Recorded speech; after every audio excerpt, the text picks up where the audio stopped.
Okay, so update on what I'm doing. So I've glued the parts here and here and here. And what I'm also doing to let this thing get a hold of where the wheels are, to let it, set in, is I put the wheels on, but they're not glued together yet. All you got to do is you've got to glue them together when you put them into the actual chassis. But you've got to make sure they're rolling. The wheels at the front wheel fine, but the ones at the back have a lot of stiffness to them, and that's probably because of the chassis is, warping. Also, what I've done is I've taken the bogie holding piece and I put that in to straighten out the actual frame, so it has a bit more straightness to it. But I've added the wheels in also to add straightness, because the way you can tell a frame is bent is whether or not the wheels themselves are actually wobbling in and out when you roll them freely on the chassis.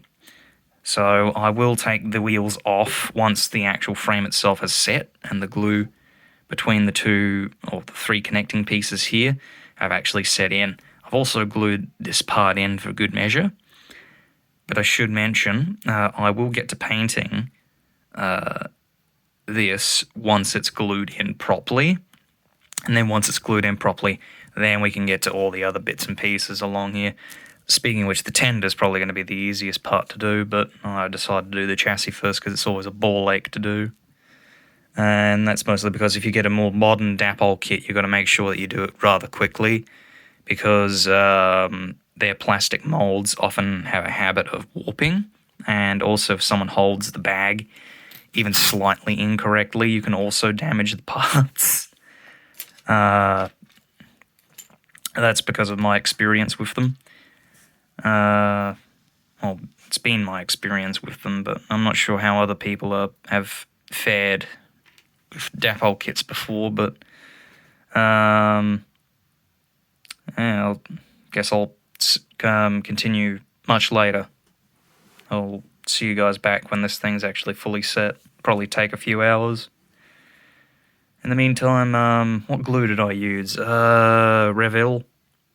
Got to be careful with these. I like to actually get a needle, poke it through the top to get the glue out. There is a more dangerous way you can do it, which is getting a lighter and lighting the metal part to get the glue free.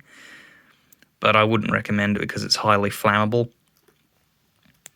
So yeah, just get like a small needle pin, poke it through the top, and then voila.